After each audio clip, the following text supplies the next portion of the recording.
Hello friends, I am Arpit and I am here with today's analysis. Today is 13th of September and we are going to deal with three very important topics. Out of these three, two were in news and one is the thematic topic which we are covering, that is SDG 4 we will be covering today. SDG 4 is all about quality education and lifelong learning opportunities. This lifelong learning opportunities basically talks about learning outcomes as well. How much which you have learned will stay with you. And quality education is about equity, means those who are more vulnerable, focus should be more on them. It is about, quality delivery of the education. It is about reducing teacher absenteeism. It is about maintaining the student teacher ratio. So that is what SDG 4 is all about, and obviously we will see what India is doing for it. Then the first topic is antimicrobial resistance. Now you have any disease, you start taking antibiotics for that disease. That disease, let's suppose, is caused due to a bacteria. You start taking antibiotics to kill that bacteria. You feeling okay after 2 days, you stop taking that antibiotics. That 2 days of medicine has weakened the bacteria in your body, not completely killed it. And that bacteria has become used to that antibiotic medicine which has gone inside. As a result, when next time you will take that medicine, that bacteria will not be killed by that, I would say, medicine, or the bacteria will show certain resistance to that medicine. That is called as antimicrobial resistance. This is on the rise. WHO in its meeting has talked about it. WHO is also talking about the pharmaceutical pollution which is causing or leading to antimicrobial resistance in the humans. Next is Crown Prince of Abu Dhabi visits India. So this was his first official visit to India, and in his visit multiple talks were there. UAE has become a very good trading partner, especially after signing SEPA in 2022. Trade has increased to somewhere around $85 billion. Abu Dhabi is also, or I would say UAE is also wanting to invest in India in multiple, I would say, infrastructures, whether it is strategic petroleum reserves or it is, other refineries in India. So the partnership is deepening between India and UAE, and that is increasing India's strategic influence in West Asia, very much needed for India. So we will see in this topic. The first topic, that is antimicrobial resistance. Why was this in news? This was in news because ahead of the September 26 UN General Assembly high-level meeting on antimicrobial resistance, the World Health Organization has released new guidelines on antibiotic pollution from manufacturing. What is antibiotic pollution? Antibiotic pollution is basically the waste coming out of those pharmaceutical industries which are manufacturing antibiotics. These antibiotics get into the ecosystem, let's suppose water bodies and all, and if we consume those water bodies, we are consuming antibiotics, and we are not consuming antibiotics as per prescription. We are not completing the course, we don't know how much we are consuming, and the bacteria inside our body is getting used to it more and more with time. This is making that bacteria, which is a pathogen, means disease causing inside our body, becoming more and more resistant to that antibiotics because it is not prescribed or it is not ample in dosage. And this, if it continues, there will come a time where the antibiotics will stop, responding to those bacteria, because those bacteria would have become resistant, and those bacteria are referred to as superbugs. Then what will happen? Will the fertility rate rise? Because those bacteria, if they continue to persist in our body, cause disease to us, they can kill us, like used to happen when antibiotics were not developed at all earlier. So this is like this. Causes of antibiotic resistance, over prescribing of antibiotics is one such cause. You over prescribe it, you make the bacteria inside the body used to it. Patients not finishing their treatment. Let's suppose I got prescribed for 5 days, but on the third day I am feeling fine. So maximum third day I will take the medicine, fourth day, fifth day I will say, yeah, I am fine, why to take the medicine? So by the third day that bacteria has become weak, so that it is not causing diseases to me, but it has not died at all. That bacteria will not cause disease to me in the time being, but yes, whenever next time I will consume antibiotic for that particular bacteria, that bacteria now has got used to it. It will not respond. It will become resistant. That is what as antimicrobial resistance is. Use of antibiotics in livestock and fish farming, we consume them also. Poor infection control in hospitals and clinics, lack of hygienic and poor sanitation, and lack of new antibiotics being developed also. These are causes of antimicrobial resistance and why antimicrobial resistance is becoming a concern worldwide.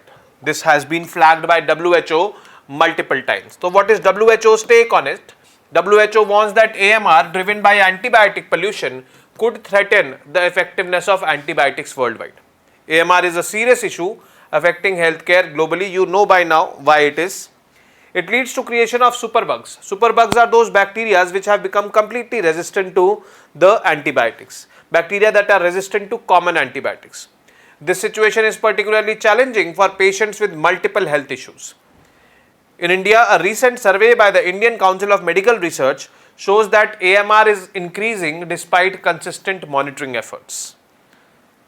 Now, ICMR has issued guidelines also to multiple hospitals, these big hospitals, that if people come with illnesses like viral and all, don't give antibiotics.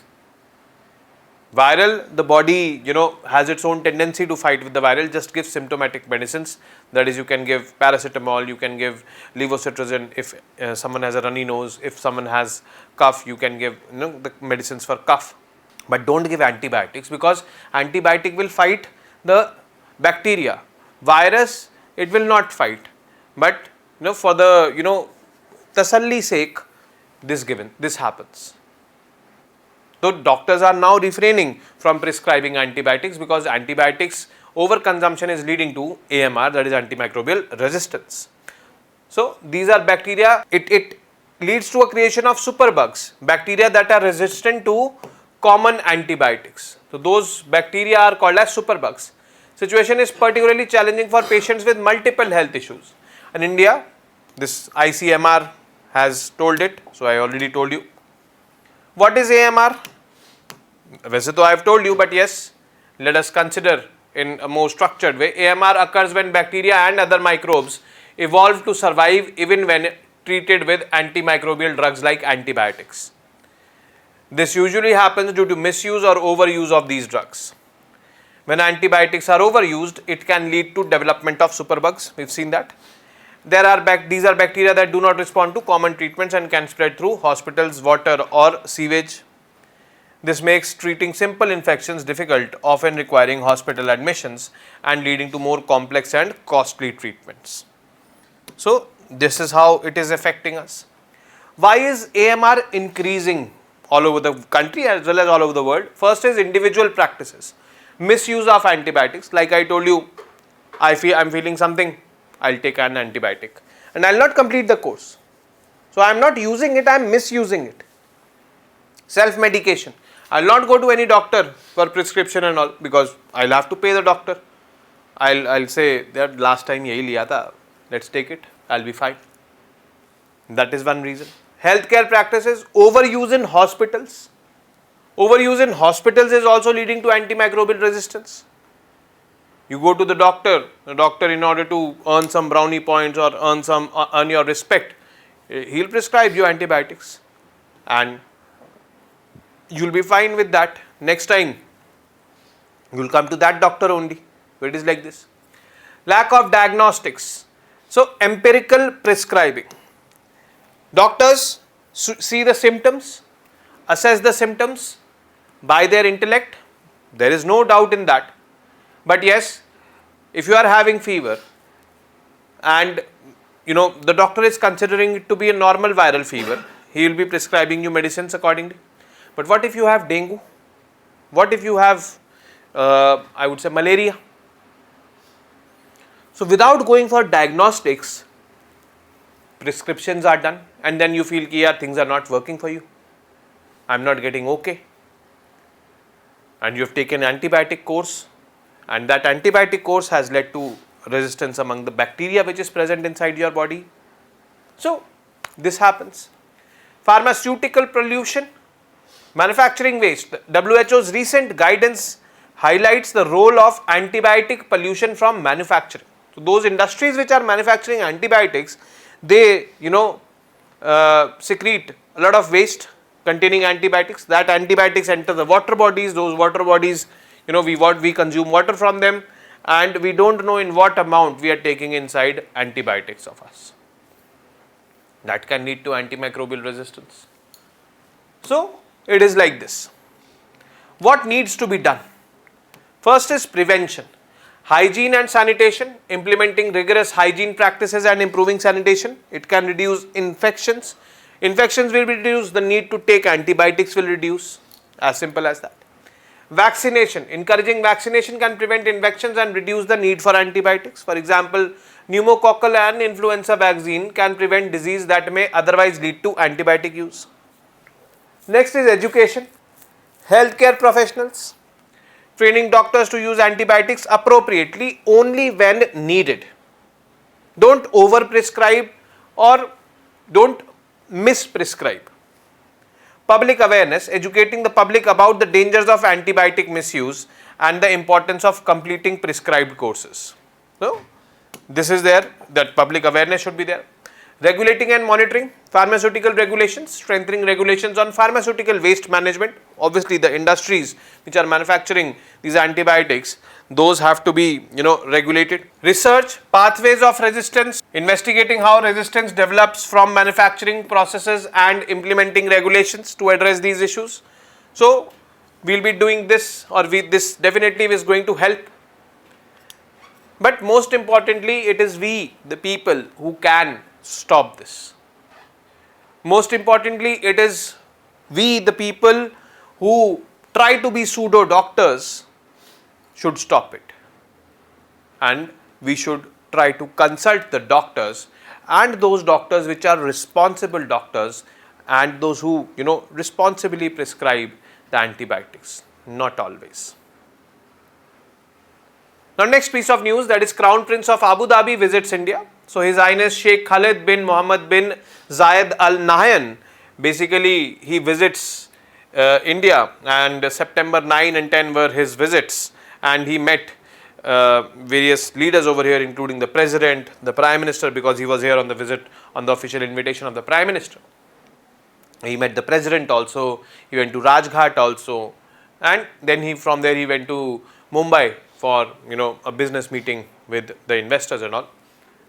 Now the key events, this marks Sheikh Khalid's first official visit to India in his current role. Upon arrival in New Delhi, he was welcomed by Shri Piyush Goyal, Minister of Commerce and Industry, and honoured with a ceremonial guard of honour. Sheikh Khalid is accompanied by a delegation of ministers, senior officials and a prominent business group. Key highlights of this visit: bilateral discussions. Prime Minister Narendra Modi and Sheikh Khalid discussed the progress made in the India-UAE Comprehensive Strategic Partnership. We are already having a comprehensive strategic partnership, and we signed a SEPA also with them, that is Comprehensive Economic Partnership Agreement, one of the highest forms of free trade agreements it is between two countries, and this was signed in the year 2022. So this Comprehensive Economic Partnership Agreement, and we also have this bilateral investment treaty in which UAE and India pledge to invest in each other's countries for strengthening economic and cultural commercial ties. Leaders explored new areas for collaboration, particularly nuclear energy, critical minerals, green hydrogen, artificial intelligence and advanced technologies.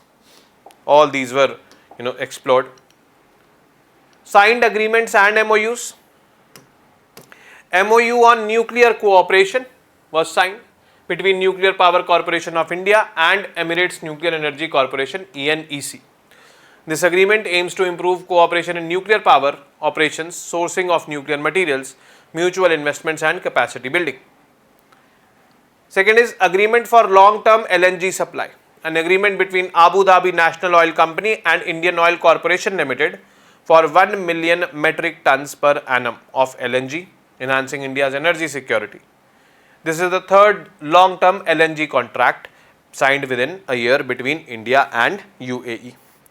Production concession agreement for Abu Dhabi onshore block 1 between Urja Bharat, a joint venture of IOCL and Bharat Petro Resources Limited, and ADNOC, that is Abu Dhabi National Oil Company. This marks the first concession for Indian company in the UAE, contributing to India's energy security. Second, next is MOU on food parks. The government of Gujarat and Abu Dhabi Development Holdings Companies PGASC is involved in this. It involves developing food parks in Gujarat with project expected to start in Q2 of 2025. This is food processing industries and all are going to be there. So our collaboration with UAE is expanding. It is not only with respect to energy now, since we've established a comprehensive strategic partnership, signed a SEPA. The trade or the engagement is diversifying. MOU between ADNOC and India Strategic Petroleum Reserves Limited. ADNOC, that is Abu Dhabi National Oil Company, and India Strategic Petroleum Reserves Limited is basically India's entity which is building or constructing strategic petroleum reserves in India. Petroleum means crude oil. Petroleum reserves means India is storing crude oil. Now, this program of India of storing crude oil, as of now India has this capacity of storing crude oil up to 9.5 days, means if for 9.5 days oil does not come to India, India's job will go on. But when I talk about this petroleum reserves, this was phase 1 which was built by India. In phase 2, Abu Dhabi is contributing. So phase 1 was basically in 3 places: 1.33 million metric ton in Visakhapatnam, 1.5 million metric ton in Mangalore, 2.5 million metric ton in Padur. And the second one, that is phase 2, where Abu Dhabi National Oil Company is helping or investing 4 million metric ton in Chandikhol, 2.2 to 2.5 million metric ton in Padur. So Padur is there in phase 1 also, in phase 2 also it is there. So this is very much important for India's energy security, in which UAE is helping us. Importance of UAE for India: strategic political partnership. India-UAE relationship has been elevated to comprehensive strategic partnership with a strategic security dialogue reflecting growing political alignment. Bilateral trade, if I talk about the bilateral trade, so it increased from $72.9 billion, which was 2021-22, to US $84.5 billion 2022 to 2023. This is there. FY23 $84.5 billion is there. FDI, UAE is the 4th largest investor in India, with FDI rising to USD $3.35 billion in FY23 from $1.03 billion. Energy security is a key oil supplier and plays a crucial role in India's strategic petroleum reserves. We've seen that. Finance, introduction of the RuPay card and UPI in UAE and the local currency settlements systems highlights the growing financial ties. Space exploration, we're collaborating over here also. ISRO and UAE Space Agency on space exploration collaboration is there. Defense and security, strengthened cooperation on counter-terrorism, intelligence sharing and joint military exercises. This is happening in the Indian Ocean region, particularly to be specific, that is the Arabian Sea region. This region to be specific. Cultural and diaspora links, we have a lot of or a very strong diaspora there in UAE. The large Indian diaspora in the UAE and the cultural initiatives such as Hindu temple in Abu Dhabi enhances bilateral ties. So there are now 2 Hindu temples over there. One was inaugurated in 2021 and one very recently, the BAPS Akshardham temple has been inaugurated. Cooperation during COVID-19, collaborative efforts in healthcare during the pandemic time were also witnessed. Last but not the least, multilateral engagements, I2U2, India, Israel, UAE and USA. So this multilateral grouping was formed in 2021 and there UAE has pledged to invest $2 billion in India for various developmental initiatives, and that $2 billion is going to be diverted towards Jammu and Kashmir. So UAE technically has become the first foreign country to do any investment in Jammu and Kashmir since we have got independence. Next and last is India Middle East Europe Economic Corridor.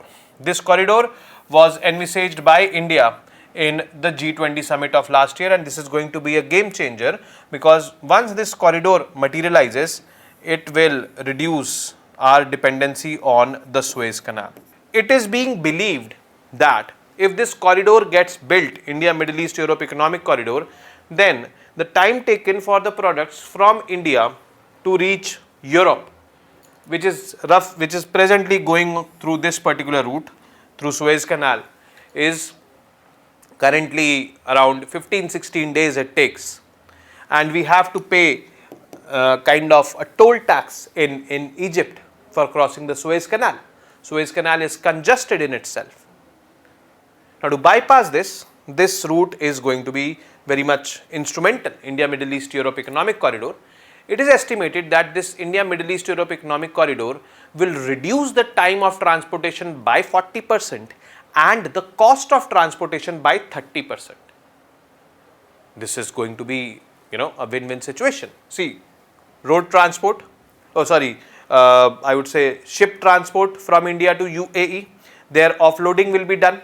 From UAE, those containers will be, parked on the high-speed freight trains, which will travel with somewhere around 120 kilometers per hour. From there, it will go to Saudi Arabia, then to Jordan, and then to Israel, Haifa port. Haifa port is owned by Adani. There again, offloading from the train and onloading on the ships will be done, and Mediterranean Sea it will cross and it will reach the European continent. So, including this offloading and onloading, which has to happen at two places in India Middle East Europe Economic Corridor, time taken will be less as compared to the time taken via the traditional Suez Canal route. The cost will also reduce. This economic corridor is in the concept stage as of now, with the complexities in West Asia. Presently, the conflict going on between Israel and Hamas is also complicating the situation, is also stalling the progress. Challenges: limited trade diversification. Trade remains concentrated in a few sectors, although it has diversified from energy to, we saw food processing and all. But yes, still more needs to be done. It seems that we are not able to take advantage of the, I would say, SEPA which has been signed completely. Rising import cost, increased imports from UAE impact the trade balance. Non-tariff barriers, issues like halal certification affect the export of processed foods from India to UAE. Human rights concerns, migrant labor rights are significant issues because their living conditions over there in UAE are not up to the mark. So, India always expresses this concern with UAE. Diplomatic Balancing Act, navigating regional conflicts and UAE's financial support to Pakistan pose challenges for India. But now, largely the tilt of UAE is being towards India because of India's economic progress. Now we come to the last topic, that is a thematic, I would say, topic which we are doing, that is Sustainable Development Goals, and today we are going to discuss about the fourth Sustainable Development Goal. The fourth Sustainable Development Goal states quality education and lifelong learning opportunities. This is to ensure inclusive and equitable quality education and promote lifelong learning opportunities for all. So, what does this goal say is that despite the slow progress, the world is falling far behind in achieving quality education, and that is a concern, that the world is falling far behind. Without additional measures by 2030, 84 million children and youth will be out of school, 300 million students will lack basic numeracy skills, only 1 in 6 countries will achieve universal secondary education completion target. That is a concern. The pandemic caused learning losses in 5 of the 104 countries which were studied by the United Nations. Primary and secondary school completion rates are rising, but the pace is slow and uneven. The rate at which the completion rates of primary and secondary level should rise. They are not rising with that pace. That pace is slow with intermittencies in between. There is almost a financing gap of $100 billion, means around $97 billion it is, to be exact. If this much money is not given to the developing and underdeveloped countries for education, the goal number 4 will not be achieved by 2030. That is very much clear. Now, as we study that SDG 4 we studied, but specific targets with respect to SDG 4, what they are: primary and secondary education. The first is ensure all girls and boys complete free, equitable and quality primary and secondary education by 2030, means gross enrollment ratio in the primary education should be 100%. Ensure access to quality early childhood development, care and pre-primary education. Then third is, it is about technical and vocational education. It is ensure equal access to affordable and quality technical, vocational and tertiary education by 2030. Fourth is increase the number of youth and adults with relevant skills for employment, decent jobs and entrepreneurship. Equity and inclusion. Eliminate gender disparities and ensure equal access to education for all vulnerable groups. Ensure all youth and a substantial proportion of adults achieve literacy and numeracy. Sustainable development. Ensure learners acquire knowledge and skills needed to promote sustainable development. So, sustainable development and all should also be linked to education because that is very much needed. Infrastructure and facilities. Build and upgrade education facilities that are child, disability and gender sensitive. Means separate toilets for girls, boys. There should be ramps for the disabled. The infrastructure should be child friendly, means it should not be, the children should not be vulnerable to injuries and all in that infrastructure. So, all these things need to be considered when we are talking about infrastructure and facilities. Teacher supply. Increase the supply of qualified teachers through international cooperation, especially in developing countries. If I have to say, and if I have to give you a statistics of India, in the rural areas, around 30 to 40% schools are single teacher schools. That is disturbing. Only a single teacher is there in the entire school. He has to cater to all the classes, all the subjects. The teacher supply is very less. That is disturbing. Aim of this goal, that is SDG 4, ensure all girls and boys complete their education. Education means primary and secondary education by 2030. Provide equal access to affordable vocational training. Eliminate gender and wealth disparities in education, means the girls should be brought into educational realm. Achieve universal access to quality higher education. Promote lifelong learning opportunities to improve adult literacy and numeracy. Build and upgrade education facilities to be child, disability and gender sensitive. Current status of education all across the world. Pre-pandemic trends. Progress towards quality education was already slower, and then the pandemic came, the final nail in the coffin. It led many students out of the school and they never joined back. In India, somewhere around 1 crore students dropped out. These are referred to as missing students. That is alarming. That was the impact of COVID on the education sector. Let's see, globally, pandemic caused significant learning losses with 80% of 104 countries studied experiencing setbacks. India definitely is one of those countries which has been experiencing setbacks due to COVID. Future projections: without additional measures, by 2030, an estimated 84 million children and young people will be out of school. Not needed as of now, or not needed as per the goal. This is just the opposite.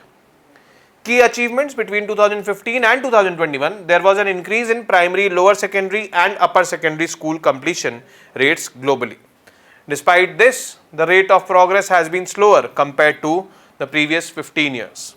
SDG 4 and India. So, obviously we discuss about India as well. States scores range between 32 and 82. Scores range between 53 and 85 for UTs.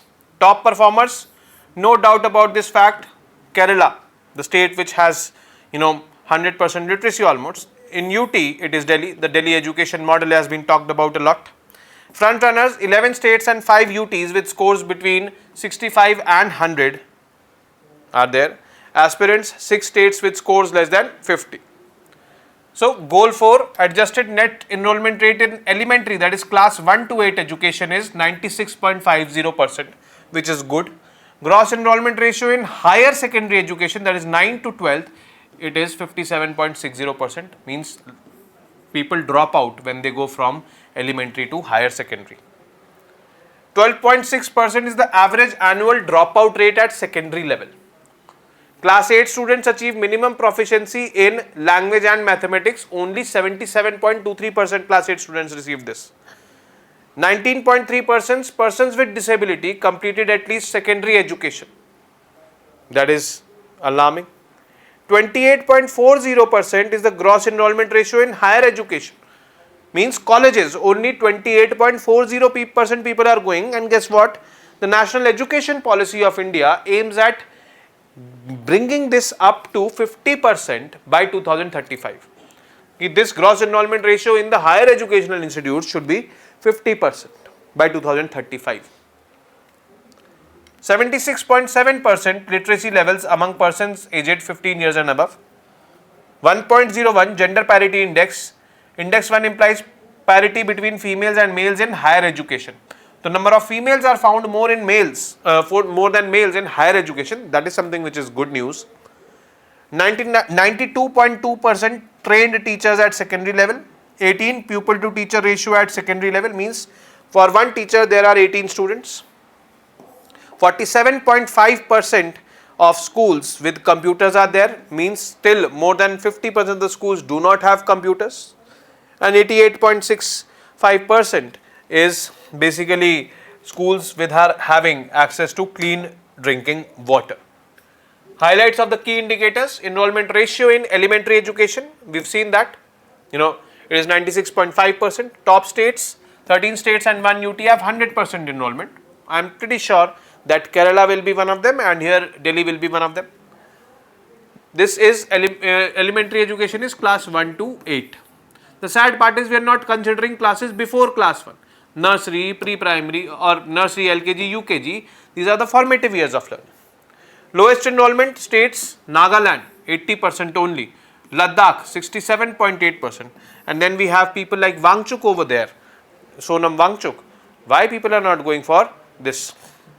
Dropout rate at secondary level, national average 12.6% is the dropout rate. Best performers, Manipur 1.3%, Chandigarh and Lakshadweep 0%. Highest dropout is Odisha 27.3%.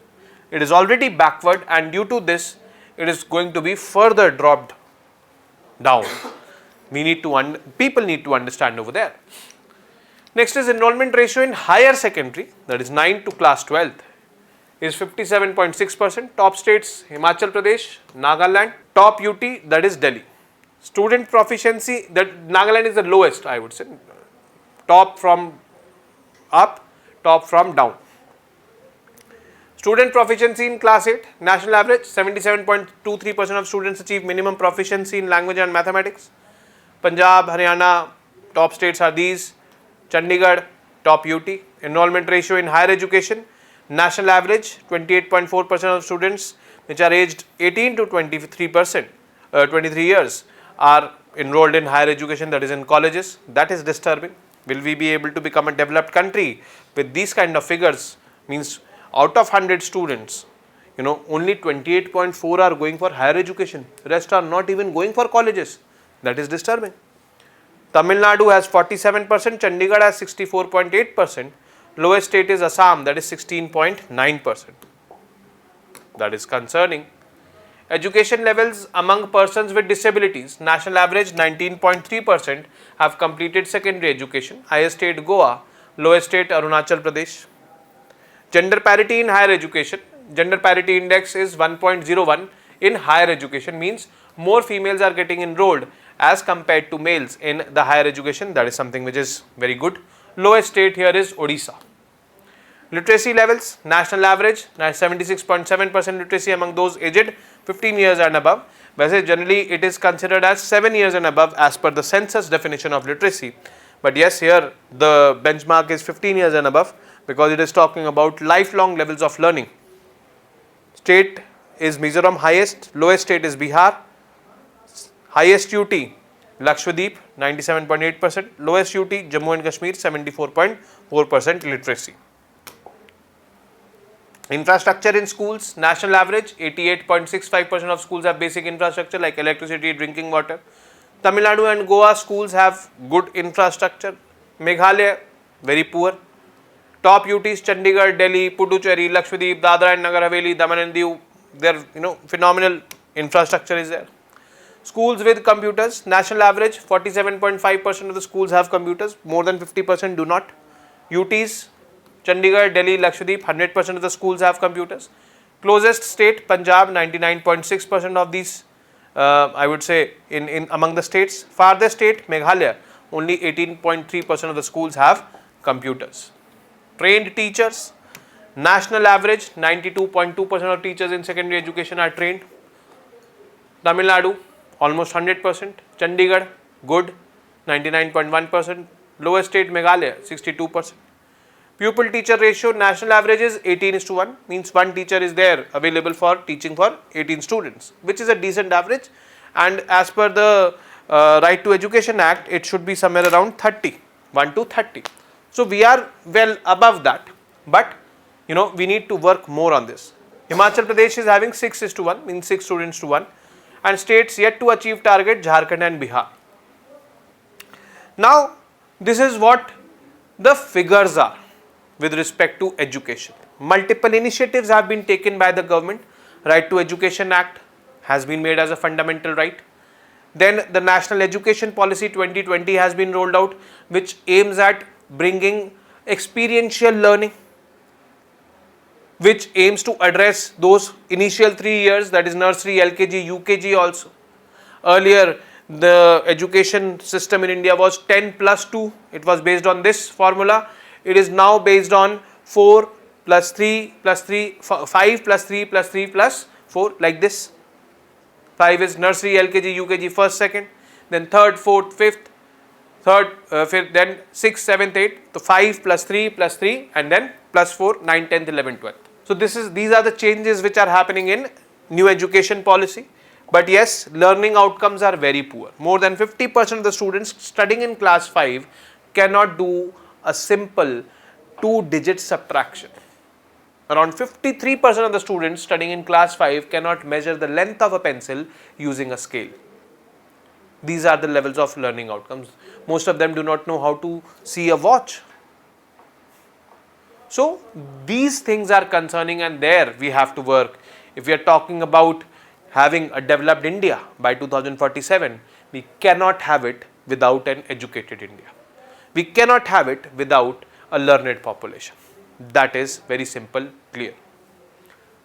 MCQs. Which of these lead to the antimicrobial resistance in humans? Overuse of drugs, unauthorized prescribed usage of drugs, use of superbugs. Very commonsensically use and think about these options. Which of the following are leading to increase in AMR, that is antimicrobial resistance? Infections by superbugs, pharmaceutical pollution, lack of diagnostic based prescriptions. So which of them are leading to increase in AMR? Third question, consider the following statements with respect to India-UAE relations and mark the correct one. India and UAE signed a SEPA in 2022. UAE has invested in phase 1 and 2 of Indian Strategic Petroleum Reserves Limited, ISPRL. Only one, only two, both 1 and 2, neither 1 nor 2. Fourth, which of the countries is not part of India, Middle East, Europe Economic Corridor? UAE, Saudi Arabia, Israel, Egypt. Fifth is consider the following statements with respect to SDG 4 and mark the correct one. SDG 4 focuses upon increasing enrollment without equity. Learning outcomes are not part of SDG 4. So, out of these you have to find out. Now, MCQs of yesterday. we have to answer that. What is teal carbon? Teal carbon is stored in the freshwater wetlands, freshwater non-tidal wetlands. So, it is the carbon sequestrated manually by humans inside the earth? No. It is the carbon stored in permafrost? No. Carbon in microbial systems? See, carbon in microbial systems, if this statement would have been carbon in microbial systems of the freshwater wetlands, then this would have been right. But microbial systems are present everywhere. It is present on the territory also, terrestrial ecosystems also they are present in wetlands also, they are present in saline waters also. So this statement cannot hold true.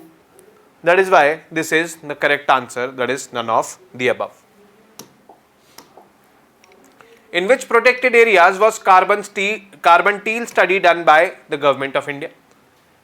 It was basically Kyoladeo National Park, not Corbett, not Ranthambore, not Chilika Lake. It was Kyoladeo. Third, consider the following statements and mark the correct one. National Clean Air Program aims to reduce carbon monoxide in 130 cities of India. It is not carbon monoxide first of all. It is PM10 and 2.5 and it is 131 cities, not 130 cities. So this statement is wrong.